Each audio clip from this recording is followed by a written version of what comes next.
हर साल 25 तारीख को 25 सितंबर को चौधरी देवीलाल जी के जन्मदिन को सम्मान दिवस के रूप में मनाते हैं। और उसके लिए हम पहले हमारी पार्टी के सारे साथियों से प्रदेश कार्यकारिणी की, राष्ट्रीय कार्यकारिणी की बैठक बुला करके उसमें फैसला लेते हैं कि अब की बार कहाँ किया जाएगा। उसके लिए हमने 5 तारीख को मीटिंग बुलाई है हिसार में। 5 तारीख की उस मीटिंग से पहले, उसका टाइम तो 2 बजे का निर्धारित है, मैं पहले 12 बजे जैनत गांव में जाऊंगा और हजारों साथियों के साथ जाऊंगा। मैं अपनी पार्टी के लोगों को आपके माध्यम से ये मैसेज दे रहा हूं आज कि जैसे ही आप आज इस मेरे मैसेज को पढ़ें, जैसे आप इसको देखें, आप भी सब लोग उन लोगों के साथ इंसाफ हो जो सरकार उनके साथ ज्यादती कर रही है। हमें हर हालत में उनके साथ न्याय हो, इसके लिए जाकर के उनको सहयोग और समर्थन करना है। इसलिए ज़्यादा से ज़्यादा बड़ी संख्या में लोग आएँ। मुझे बहुत उम्मीद है कि बहुत बड़ी संख्या में लोग आएंगे और हम जा कर के जब समर्थन दे करके आएंगे, समर्थन तो हमारा पहले से है, लेकिन अब उन्होंने मुझे विशेष रूप से बुलाया कि आप एक बार और आओ। तो मैं सरकार से भी आपके माध्यम से कहना चाहता हूँ कि आपको ये जो जिद आपने पकड़ रखी है, इसको छोड़ करके गांव के लोगों को पानी देना चाहिए। लेकिन इनकी नीयत में बहुत बड़ा खोट है, ये इस पे राजनीति कर रहे हैं। बयान तो देते हैं कि राजनीतिक दल जो है, जो विपक्ष जो है, वो राजनीति कर रहा है। विपक्ष तो जब कोई सरकार गलत निर्णय लेती है तो उसका विरोध करता है, और ये विरोध विपक्ष ने नहीं किया था। ये गांव के लोगों का फैसला था कि हमारे साथ अन्याय हो रहा है। जब हमें इस बात का पता लगा तो मैंने बाकायदा तौर पे आपके माध्यम से मुख्यमंत्री से कहा था कि आपको उनकी बात को सुनना चाहिए और उनको पानी देना चाहिए। ये इसके ऊपर नई राजनीति कर रहे हैं। ये गांव और शहर के लोगों को बांटना चाहते हैं, क्योंकि भाजपा कमजोर होगी, वो नया खेल कर रही है। इनको ये पता नहीं है, जो तुम ये भाषा बोल रहे हो शहर और गांव की, शहरों के अंदर भी जितने लोग हैं उनमें 90% लोग गांव से जाकर के बसे हुए हैं। आज हर व्यक्ति इस बात को जानता है। हम कोई इस बात के खिलाफ थोड़ी हैं कि वहाँ पानी ना मिले। हम कहते हैं पानी दो, भरपूर पानी दो। पानी दे करके उन लोगों को ज़्यादा से ज़्यादा सुविधाएं मुहैया कराओ। जो सड़कें टूटी है वो बना करके दो। जहाँ स्कूलों में टीचर्स की कमी है उसको पूरा करो। हॉस्पिटल में डॉक्टर्स की कमी है उसको पूरा करो। बजाय ये दरबार बनाने के, बड़े बड़े गेट बना करके उन पे करोड़ों करोड़ों रुपया खर्च करके कमीशन के रूप में पैसा खाना बंद करो और विकास के काम कराओ। पानी जितनी ज़रूरत शहर के एक व्यक्ति को है, उतनी ज़रूरत गांव के भी एक व्यक्ति, हर व्यक्ति को ही पानी की ज़रूरत है। आज पानी किसान के लिए तो बहुत अहम रखने वाली चीज़ है। खेत में पानी नहीं जाएगा, पीने का पानी नहीं मिलेगा। मान के चलो आज अगर केमिकल वाटर पियोगे तो उससे बीमारियां बढ़ेगी। इसलिए हर व्यक्ति चाहता है कि मुझे नहर से जो पानी आ रहा है वो मिले, और वो सरकार की जिम्मेवारी है, उसको देना चाहिए। हम समर्थन दे करके आएंगे, खुल करके कह करके आएंगे, और ये लोगों को बता करके आएंगे कि ये लड़ाई जो है बीजेपी जानबूझ करके तुम्हें परेशान करके अपनी कोई राजनीतिक रोटियां सेकने के प्रयास में है। सब कह रहे हैं कि राजनीति जो है भाई, लोकल जब आप कहते हो राजनीति कर रहे हैं, इनसे पूछो मुख्यमंत्री से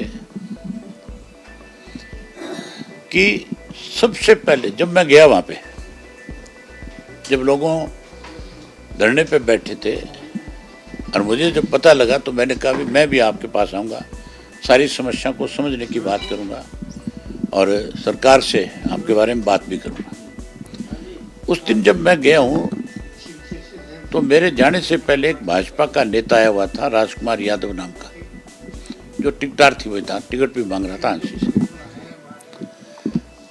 उसने मेरे जाने से बाद 51,000 रुपया उस धरने को दिया, कमेटी को दिया, और अपना नाम बुलवाया कि भाजपा नेता जो है वो 51,000 रुपया धरना कमेटी को दे रहे हैं।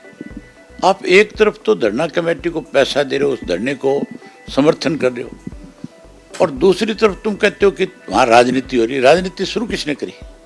पैसे देकर के आप लोगों ने करी। शुरुआत तो आपकी खुद की है।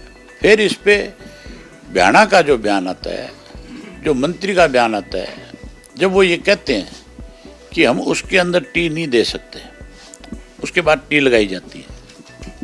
उससे पहले मुख्यमंत्री बुलाता है 11 मेंबर की कमेटी को। फिर मुख्यमंत्री ने क्यों बुलाई?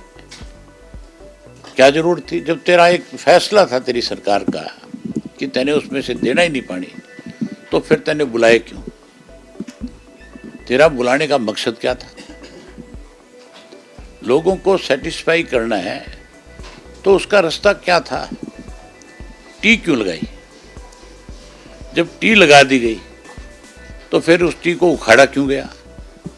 और जब उखाड़ा, अरे ये का भी ये तो अज्ञात लोगों ने लगाई है, तो उनके नाम क्यों नहीं बता रहे? कौन अज्ञात लोग थे? क्या सरकार में बैठे लोगों को पता नहीं है? जो 1500 लोगों के खिलाफ पर्चे दर्ज किए गांव के लोगों के खिलाफ, उनका क्या कसूर है? उन्होंने कौन सा जाकर के वहां पंचर किया था? पंचर तो तुम्हारे आदमी गए, सरकार के आदमी गए, मुख्यमंत्री के आदेश के ऊपर टी लगी है और मनोहर लाल खट्टर के आदेश पे टी उखाड़ी गई है। ये सरकार डमी है। ये मुख्यमंत्री कोई अपना फैसला ले नहीं सकता। अगर ये कोई फैसला ले ले तो फिर ऊपर से आदेश आते हैं, फिर इसको अपने फैसले बदलने पड़ते हैं। आज इसी वजह से प्रदेश के अंदर जो है अफसरशाही हावी है। उनको पता है कि तुम फैसले बदलवा सकते हो। लेकिन ऑफिसर तो सर कई भ्रष्टाचार के मामलों में भी अभी नाम आने लगे, गिरफ्तारी भी होगी। आप मान के चलो, ये जब मुंह खोलेंगे, जब ये बताएंगे, तब आपको पता लगेगा कि इनसे ये गलत काम किसने करवाए। जो मगरमच्छ है वो क्यों नहीं पकड़े जा रहे? उनको क्यों बचाया जा रहा है? उनके नाम क्यों नहीं आ रहे? ये दो घोटाले हुए बैंक वाले, क्योंकि इसमें पैसा मुझे लगता है इनके हाथ नहीं लगा, इसलिए इन्होंने आगे कर दिया कि हम तो भाई बिल्कुल साफ सुथरे लोग हैं। आज ही मैंने मुख्यमंत्री को एक चिट्ठी लिखी है और उस चिट्ठी में बाकायदा तौर पे 200 पेज की एक चार्जशीट कांग्रेस के खिलाफ हमने तैयार करी थी। उस वक्त मनोहर लाल खट्टर मुख्यमंत्री था और उन्होंने विधानसभा में आश्वासन दिया था हमें कि जो चार्जशीट आपने हमें दी है, हम इसको बाकायदा तौर पे स्टडी करेंगे और हम जांच कराएंगे। मैंने खुल के कहा था कि हमने जो आपको 200 पेज की चार्जशीट बना करके दी है, जिसमें कांग्रेस के वक्त में जिस तरह के गलत निर्णय हुए, पैसे खाए गए, घोटाले किए गए, आप इनकी जांच कराओ। हमारे दस्तखत हैं। अगर वो सही नहीं है, अगर हमने गलत बना करके दिया आपको, आप हमारे खिलाफ FIR लॉन्च करो, हम तैयार हैं इस चीज़ के लिए। लेकिन क्योंकि भाजपा और कांग्रेस आपस में मिली हुई थी, आज वो सारी चीज़ें लोगों के सामने आ गई कि बीजेपी और कांग्रेस मिलकर के प्रदेश को खोखला कर रही है, कमजोर कर रही है। अब सामने आ गया कि नहीं आ गया?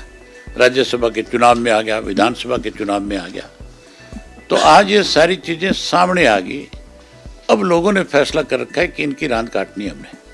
इसमें 10 साल वाला कांग्रेस का ही ब्यौरा है या फिर पीछे भी आपने हमने ये तो हमने दिया ही है। उसके साथ साथ जो 20 से ज्यादा घोटाले इस बीजेपी के राज में हुए, उन सब का भी लिख करके दिया है कि आप इसकी हाई कोर्ट के किसी सिटिंग जज से इंक्वायरी कराओ, इसकी जांच कराओ। और केवल इसकी जांच नहीं, जो पकड़े गए थे, जो CD कांड हुआ था, जिसको ये कांड कहते हैं, कांड नहीं था वो सच्चाई थी, उसको भी आप पैरवी करो और उन लोगों के खिलाफ भी कार्रवाई करो। उसमें इनके बीजेपी के लोग भी हैं, कांग्रेस के लोग भी हैं।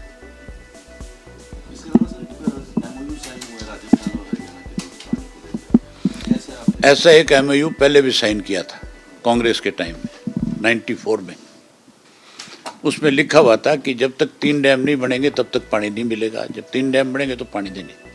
ये केवल MOU है, केवल राजनीति है। राजस्थान में चुनाव हो रहा है उसके लिए।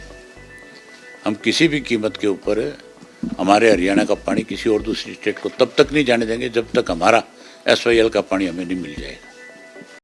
अगर आप ये वीडियो YouTube पर देख रहे हैं तो हमारे चैनल को सब्सक्राइब कर बेल आइकन दबाएं और Facebook पर देख रहे हैं तो हमारे पेज को लाइक करें।